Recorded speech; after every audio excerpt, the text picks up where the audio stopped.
Hey all, my name's Wayne. I'm going to be taking a page out of my friend Mike and Meg's book. They made videos saying how they started as a gamer, discussed a little bit about their games. Mike with Deadpool, Meg with the SNES and Legend of Zelda. I'm going to be starting a video about how I became a gamer.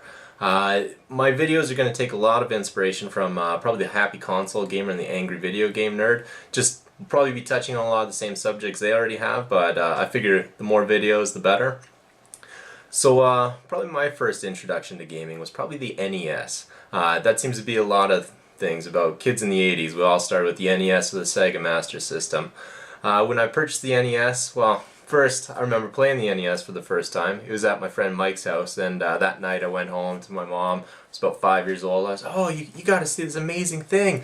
You have this controller, like a remote control, to change the television, and the guy on the screen moves. So my mom, family friends, they went over that night. We were playing, and then I believe we went to, I don't know if Future Shop was around then or what it was, but we went to an electronics store. I remember my dad taking a look at it.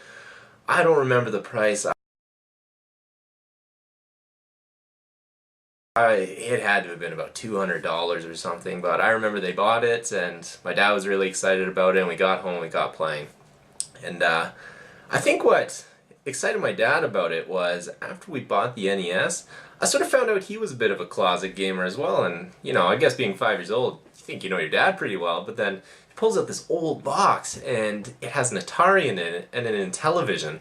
I don't know if many of you are familiar with the Intellivision, but its graphics were like the Atari. I don't want to say better, probably worse. There was a lot less games that I think there were. But for whatever reason, me and my sister, we were really drawn to the Intellivision more than the Atari. Maybe because none of the Atari joysticks really worked properly, or you got the Pong one where you're trying to spin it, but then they're super sensitive, or they're broken a little bit, so the paddles are just firing up and down. But with the Intellivision, basically, we played a couple games. The most memorable was probably Burger Time. My sister played that. I remember the cartridge was broken, but my dad jerry-rigged it with this little zip strip, and you could pull it in and tug it out, and I don't know how it worked, but it did as a kid, and I was always worried I was going to electrocute myself, so I had my sister put it in, because she's 2 years older. And another game was Night Stalker. This game, for whatever reason, terrified the crap out of me. There's spiders, there's robots, and there's a giant web in the corner. So, right there. Terrified as a 5-year-old. Yeah, look, these amazing graphics, right? And then probably the game that I remember the best was Utopia. It was the first real multiplayer experience that I played, sitting with my sister in the same room.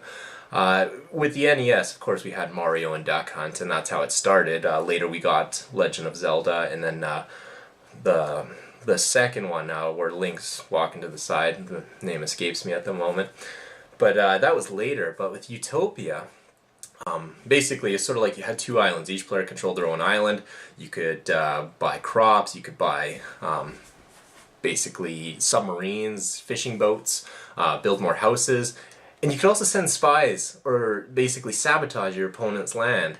Now, I don't remember how to get rid of those guys that could sabotage your opponent's land, but I remember me and my sister were like, oh no, don't do that. Don't buy the submarine as well, because that sinks your opponent's fishing boat. Well, I was always a bit of a dick, and I would always keep hitting, I think it was number 9, and that would send a guy over. I'm like, I don't know how it happened. It just happened. It just happened so quick. But yeah, we started to get a little bit older, and again, NES became the big thing. I remember a lot of my childhood was basically family friends again. My friend Chuck would come over, and he'd have Ninja Gaiden, which everybody pronounced Gaiden until the movie The Wizard. Fred Savage, excellent work. And yeah, basically we would probably play that till 3 or 4 in the morning, or until our parents would yell at us to go to bed because we were making too much noise. But this photo I'm going to post here, this isn't me or my sister, this is just a photo I found.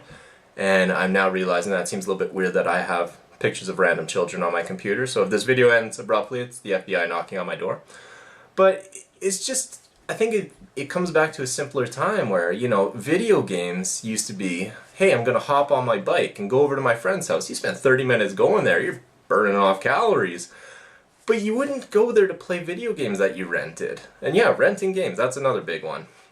But instead, you would go to your friend's house, with your bike and your video game in your backpack, and probably a snack your mom packed you.